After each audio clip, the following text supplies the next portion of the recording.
Welcome to Game Changers Collective. I'm your host, Cassie Manner, and I am so excited to introduce today's guest. Lucy Gioia is a transformative coach and consultant whose work blends deep personal experience with powerful professional expertise to help individuals and organizations break free from self imposed limitations and step into their fullest potential. With over 2 decades of guiding real change, she leverages proven tools from NLP and hypnosis to trauma informed practices and energy leadership to clear the blocks that hold people and teams back. Lucy's journey is real, raw, and resonant. She emerges from a life marked by survival mode, trauma, burnout, and self sabotage, yet transformed each painful chapter into purpose. Today, she meets clients where they are, grounded in empathy, and is dedicated to facilitating deep rooted, sustainable change. Let's get into the episode. Welcome to today's episode of Game Changers Collective. I am so excited to be joined by Lucy Gioia. She is a absolute wealth of knowledge and a pleasure to chat with. So let's get into this episode today. Lucy, it's so nice to have you. Thank you so much for having me, Cassie. It's really exciting to be here with you today. Yes. So tell everyone who's listening a little bit about your background and what led you to the work that you do today. I would say, like any other story, my background is layered with highs and lows. I grew up in a family with some chaos and mental health struggles and addiction, and I stepped into adulthood a little bit too early, I would say. And from that, I started to develop my own anxiety and self-doubt and I was burning out in my career and I kept finding myself in situations like toxic jobs and relationships. But one thing that was became really really clear along the way was that no one was coming to fix me. No one. I had to decide to do the work myself. And every time I fell, I picked myself back up. And that resilience and that willingness to show up became the foundation of my transformation. And that's where it all began. Along the way, I realized mindset hacks weren't enough. To create lasting change, I had to rewire my identity and regulate my nervous system. And that's when I stopped coping and consciously creating. And so, what I do today is I help people and organizations navigate change, not by trying to fix them. There's nothing to fix, but by guiding them back to their own clarity, their own identity, and their own resilience. Real change isn't just about what you do, it's about who you become in the process. Amazing. And so, you mentioned that you help people navigate change. So, what was the turning point or moment of change that really shaped your path? I would say there's a bunch of them, okay? There's a bunch of them, because you have your road and your path, and there's always these, like, key points. They all started with a decision. I wanted better, and I was willing to do the work, but those key moments, I would say, is beating, addiction and returning to school, starting over. Immersing in intuition training, I kinda refer to it as like a spiritual Hogwarts school. It was really cool. I learned a lot. Becoming a coach and completing the coach training, that was really big for me. Getting let go after 15 years in corporate, I mean, what was devastating turned out to be the best thing because it led me into entrepreneurship. And so I had, entrepreneurship, but then burning out and rebuilding again. So it's, a lot of bumps along the way, but you keep getting back up. That's all you can do, right? That's all you could So, do. Yeah. what exactly is change coaching and consulting, and who do you work with? Yeah, good question. So I want to start by saying that change is constant, right? You can pursue it or it's going to be forced on you, but it's a constant. And if people don't change, they stagnate. And if organizations don't change, they fail, right? And so most change fails because it's done with cookie cutter templates. Real change has to be customized. The things that I take into consideration, I consider outlook, mindset, values, capacity, and desire. And so I help organizations stuck in apathy or poor culture. So I help bring that clarity, that strategy, and that people first change. And through coaching, one to one coaching or even group coaching coming in the future, individuals stuck in patterns of self sabotage. So we're talking, using some identity work, some nervous system regulation, and subconscious rewiring. And through the Lightwork Digital Product Hub, which is a new avenue for me, helping entrepreneurs grow without burning out by using ready-made digital tools. So if you want to sum it up, I help people and organizations make change sustainable by customizing the approach based on their needs. I love what you said about company culture, right? If the organization's culture is toxic or unhealthy, negative or not productive, the organization just is going to fail or face some serious struggles along the way. Definitely learned that through my past 10 plus years in business that, one negative person really affects the entire group. And I know that there's a study that I think Rob Dial talks about, and they take one negative person, they put them in a group with like five other people. And basically the idea is that those five people, if they were productive and worked well on their own, their productivity, when you add just that one negative person just sitting in the same vicinity as them, it brings their productivity. I mean, I don't want to quote the statistic, but it was Yeah, very high. It was like 40% or something wild like that. And it's so true, right? And that goes for social circles too, right? You're the average of the five people that you surround yourself most with. So, choose one. So absolutely. yeah, thanks for sharing that. Yeah, thank you for sharing that. We spend a lot of time at work. So, I see no better investment than using the time to make it not only a productive place to work, but a pleasant place to work, right? And it's not just about process and it's not just about people. There's always it's like a recipe. Every person, every organization, they have their own recipe and it's finding out what's missing, what's needed and making that customization to the recipe so that it fits and then it sticks. Right. Yeah. With my company, for sure, company culture has become such an important thing to me because I want people to be happy when they're working. Right. They're gonna live better lives. They're gonna be happier with the money that they're making. They're gonna do more positive things with it. We're gonna be able to service our clients better. They're gonna be able to help the whole organization grow better and work better together. So yeah, I mean, what would you say are some common challenges that people or organizations face during these changes? Well, I would say that for individuals, the biggest block is always identity. There's a quote that Bob Proctor said, which I keep going back to it over and over. It's not who you are that holds you back, it's who you think you're not. And it's so important because, what's leading the show is beliefs, conflicting values, and fear. Those are all the things that are sabotaging your change. And of course, the subconscious mind, right? I think that the percentage is that 95% of your life is dictated by what's going on in your subconscious mind, not the 5%, which is conscious. Yep. So those are some key things. And for organizations, I would say some common issues are breakdowns in communication. You would think that that's, something small and people overlook. No, it's huge, especially within corporate change. Burnout and change fatigue are very real, very, very real. And sometimes, Cassie, it's just a matter of is a person happy in their job or are they happier doing something else and actually listening to that, making that change. And then, of course, the good old leadership blind spots. Right? Too much emotional intelligence and not being a visionary, or not enough emotional intelligence and not hearing your people. So, those are some, I would say, classic blind spots. But what I would say is key, and this is what I've come across over and over in consulting. When you use the example of a project manager. So project manager becomes a vice president. They get a promotion and they're happy and they're excited. But what if deep down inside they start seeing themselves or they still see themselves as a project manager? And they keep doing those tasks and they keep putting themselves into situations where they're showing up as a project manager. They're never going to fully show up as a VP because that's not who they think they are. That's not how they see themselves. Right. And so it's going to fail unless we work on some identity work.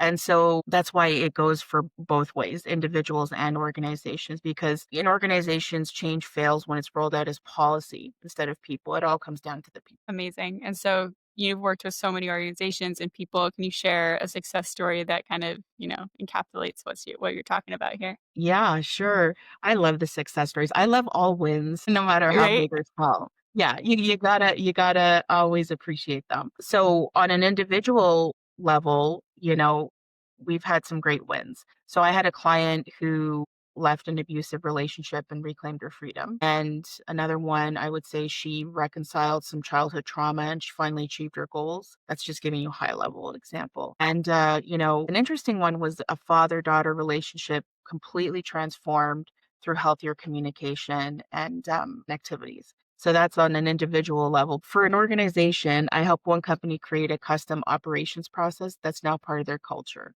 Wash, rinse, repeat. For another, we've built an onboarding program that improved retention and productivity. And the ones that touch my heart is when I coach new leaders to deliver powerful trainings and workshops. And then, now they're training others. They really, stepped into that. So those are some key ones that I remember that really made me smile. And the Lightwork Digital Hub, so this is newer, but I would say I'm the proof because, a $100, $199 funnel saved me $2,000 in contract fees. And a pack of pre-made reels gave me back 20 hours, so instead of being behind a laptop, I'm at the pool hanging out. And a mentor of mine, she left corporate and sells digital products, and she consistently earns 5 figures a month, and that gave her the ability to be at home nursing her newborn. So they're all wins. But I have to say your next level won't appear. You can't have stories like this unless you're really ready to rise to it. How do you blend consulting, coaching, and your digital hub into one brand? Well, I have to say that this is something it took me a while to reconcile them. I always saw them as separate. And so it took me a while but once I kind of saw it, it was game on. The common thread is empowerment through clarity. So most people and organizations, they either don't know what they want or they know what they want, but they don't know how to get there. And so my work is about alignment. It's about the people, the identity, and the process. And whether it's a leader or a team or an entrepreneur, I would say my secret sauce is meeting them where they're at right now and tailoring the tools to fit so they can get going and they can start building some momentum, right? Bridging strategy and soul, it's really important because one without the other doesn't last. So you say, it doesn't last. What misconceptions do people have about change and transformation? And I would say that it's all about the hustle. You have to grind harder, use your willpower and work harder. I mean, that used to be me, guilty, right? Led me down burnout twice. In reality, it's about self-concept and alignment. It always comes back to that. Nervous system regulation. A lot of people think that just meditating is the tool. It's a great tool, but it's just one. And there's so many of them. And I encourage people to utilize many of them so that they can see what works for them. You really don't know unless you try. And that change has to be massive. And whereas, just like the wins, even the smallest ones, they can create the biggest results, right? A change can also start with a belief. A simple change in belief can really turn things around for you, and you're going to show up differently and do different things, and hence get what you want. Eh, But it always goes back to the identity. Like I said, you don't manifest what you want, you manifest who you are. And this is actually it's interesting we're talking about this. It's something that I'm going to be speaking about. I'm going to be writing a chapter in a book called My Manifested Life, and it's launching in January 2026. And it's really going to hit home on this particular topic here that you don't manifest what you want, you manifest who you are. Amazing. And so what does that, looked like for you throughout your journey? I mean, standing here today, right? There were times that things happened that I thought were the worst things ever. They were the worst things ever, but in reality, it was just the manifestations of who I thought I was. Leaving corporate after 15 years, I didn't like it. I really didn't like it at all, but I, didn't see myself becoming an entrepreneur. And so I was stuck, even though that's what I really wanted to do. And so what ended up happening was this business that took all the things that I did on a daily basis that was just, my sweet spot, what I was used to delivering, it just landed on my lap, right? So you could call that manifestation. You could call that, identity that I manifested, who I thought I was, but I would say it's both. Yeah, Alan Watts has the quote, "You're under no obligation to be who you were 5 minutes 5 ago." minutes ago. And Yeah, I yeah. love that. Yeah, because it's so true. I think people get so stuck in this, sort of patterns and cycles of, this is who I am and this is what I do and day in and day out. And then once you actually realize like, oh, I have the power to change that right now. Like I don't even have to wait 5 minutes. I can start, acting like the person I want to be right now and asking yourself, what would the person that I really feel like on the inside and who I want to be, how would they act? What decisions would they make? And I think that's so powerful. Exactly. And I would like to just add to that is a lot of people aren't getting the results that they want or they're just stuck. But I believe that it's the tools and the strategy, and that's a part of it, but it's the belief system. So I had someone use an example, and I really, really took to this, and it just really hit home. If you were to hear on the news that your favorite brand of dry shampoo, just going to throw that out, that dry shampoo caused all these different ailments and illnesses. You will make a belief right then and there, no matter how much you love the dry shampoo, you're going to say, you know what? No, I'm not going to do it. I no longer am a user of this dry shampoo, right? And I'm going to just keep moving forward, find something else or another alternative. It's just that one belief, but and you stuck to it, and it's who you are. You are now a person that uses a different product and does different things. So it always comes back to the belief, the identity.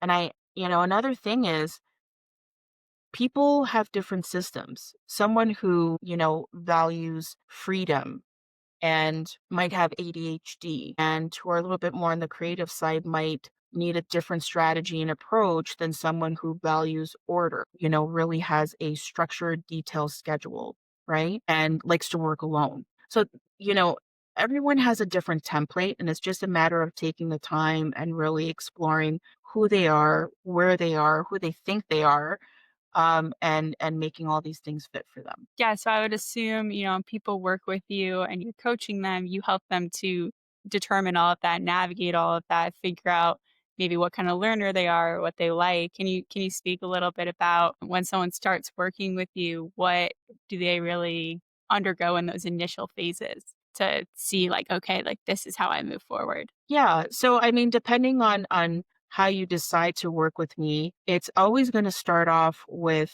doing a deep dive in discovery, right? What I find is a lot of people are not heard. They're truly not heard. They've tried to communicate who they are, or, they're still trying to figure it out. The number one thing that I usually see that starts to happen is once we start to explore who they are, what they need, what's lacking, where they want to go, uh, getting all these things really clear, the first thing that comes up is relief. And you could see it, right? It actually just happens live on the screen or in person. You could see it. It's relief. It's almost like this weight has come off their shoulders or this armor that's just being taken off. And like from there, that's when we can get to the good stuff. That's when we can get to the truth about what's bugging them, why they think they're stuck, what are some common pitfalls, and we can start to tackle them. But they're going to do it from this empowered place because they're coming into it in a session with me and they feel safe and they feel seen and they feel heard. And I'm like, again, I'm actually meeting them where they're at. We're not trying to build from this strange random place that's way too far out. Meeting them where they're at and then starting to move from there, and they have the momentum, and it's really amazing to see. You mentioned relief, and I think just, yeah, having someone like yourself in their corner who they know, "Okay, Lucy's got my back. She's gonna help me through this." I think just yeah, I'm sure that immediate moment, it's like, "Wow, okay, I feel held, I feel safe." Yeah, and also, I have these certifications and whatnot in the back, and those are great, but it makes such a difference that I can look at someone in the eye and say, "I've been there. I get you. I get you. You must." I remember when that happened to me, I felt ABC. You must feel ABC, or, in and around that neighborhood. And then to hear that, yes, that's where the work starts. It really truly does. Yeah, knowing we're not Yeah. Yeah. so for someone who's listening who does feel stuck, what first step should they take? I would definitely say it starts with self-inquiry. I can't promote journaling enough, truly. Start journaling. Start asking yourself, what would I love? Instead of focusing on what you don't want. Because a lot of people that just, you know, I hate my boss and I hate my job and I hate the blah, blah, blah, I hate. And well, that's just making it bigger. Start by focusing on what you would love, what you want more of. And you're going to start to see some themes happen, and you're going to start to get some clarity about where you want to go, who you are, and some identity shifts like who do I need to be to create this result, right? As long as you're honest and journaling and giving yourself that space, it's a perfect start. And I would say definitely regulating. So you can regulate on your own by simply just going for a walk outside with no AirPods or nothing like that. Not to knock on AirPods, but just like listen to the silence, be by the water, something like that. But what I was always told by my teacher is that to co regulate, to get some help. It's faster and it's easier than doing it alone. Yeah. Beautiful. So, how do you personally stay grounded while guiding others? So here's the thing. I actually do practice what I preach. I would never recommend anything to someone to do that I haven't done myself. I'll be completely transparent about that. So journaling. I filled shelves with journals, tons of them. I personally love walking or sitting outside, and my thing is swimming. I love being in and around the water. My teacher started by teaching me mindfulness meditation, and that's what really stuck. It really, really stuck. And that's my always, or it's always my go-to, I should say. Box breathing and grounding. Boundaries. You gotta get clear on your boundaries and you gotta get clear with expressing your boundaries. I even was telling someone yesterday and having this exact same conversation because without the boundaries, all these things just they fail. They truly do. And I'll always be working with a coach. Always. You will never find me not working with someone in some sort of a capacity. And really what I share and what I go through and experience and even overcome, I'm always sharing with others. So it's evolving in lifetime. Yeah, we're two peas in the pod there with our mindfulness and daily. I don't know if you do it in a morning routine. I do my stuff in a morning routine, but for non-negotiable for me every day, it's meditating, breath, journaling. Have to do it. If I don't do it, it's not going to be as good of a day. Yeah, and we are two peas in a pod, Cassie. And that's really how I started to burn out is because I stopped doing that. These things, they're funny. They're almost like taking vitamins, right? You take vitamins and you're kind of not seeing the effects of them, but then you just start to feel okay. You're feeling better and you're moving along in life and you're like, "Oh, okay, I don't need to take these anymore and I'm not going to do them." And lo and behold, you're right back at square one. And these things are the exact it's the exact same way with nervous system regulation and all these things that I talked about earlier. Once you start to not do them, you feel it. You really do. So, do you do free journaling or guided journaling or both? What is your Free journaling journaling. practice? Okay. Novels and novels and novels. If I was ever resistant towards journaling, I know that I'm in my head, and what helps is just to start, "I feel X," and just to, like, get it all out on paper, and once you just take that step, get it out, that shift happens, then you could start to get into the land of, "This is what I want. This is, who I wanna be," etcetera, etcetera. But I'm more into freestyling when it comes to getting clear, and regulating myself. Guided journaling if I'm in a course. Yeah, and it's something that's being given to help with the material, I'll explore it there. Yeah, you read my mind. That was going to be what I asked is like, how do you start journaling if like you're stuck or people open the page and they're staring at it and they don't know what to write? Maybe they feel silly. Like, so, I'm a first time journaler. I'm kind of nervous. I don't know what to write. I'm wondering if this is, silly or not. What should I kind of be thinking about to get me started? Yeah, and see right there, thank you for mentioning that, Cassie, because that's the exact same that's what's happening in our heads. We're judging ourselves, right? So if we're judging ourselves, like, we're just staying in this loop. Whereas if you just look at the journal as this blank slate, no one's gonna see it. No one it's a completely safe space just by starting. And even if you're judging yourself, but the point is getting it out of here and getting it onto paper. That is the most important part because that's the shift. Yeah. So, what is your, vision moving forward for, all of these wonderful things that you're doing, you have going on? What are kind of next steps moving forward? What can people expect from you? Thank you. Yeah. I want to normalize change as something empowering and not scary. I grew up in a household that any perceived change, even, let alone a real change, everything was just scary. So I want to normalize it as something empowering and not scary. I want to expand coaching and consulting for people first organizations. Very important. I'm going to be launching my own podcast, Lucy's Lens, and sharing stories like this to help create those shifts. for people to get them moving in the right direction, grow the Lightwork Digital Hub into the go-to resource for entrepreneurs, start helping them out. Like I mentioned earlier, I would be sharing my story or just one snippet of my stories, in my chapter of my manifested life, which is launching in 2026. And very importantly, I'm going to be giving back to causes I care about. And we talked about this, Cassie. I'm going to be giving back to animal rescues and women's shelters. Beautiful. And so where can listeners connect with you? They're interested in working with you, they're interested in your resources. Where should they go? Yeah, you can visit me at my website. It's lgccc.ca. So that's lgccc.ca. And you can find the info about the podcast there, as well as the book, my socials, all the information's there. Well, Lucy, thank you so much for joining us today. It was an absolute pleasure chatting with you, and I'm so excited for all the exciting things you have coming up. Thank you so much, Cassie. I really appreciate it.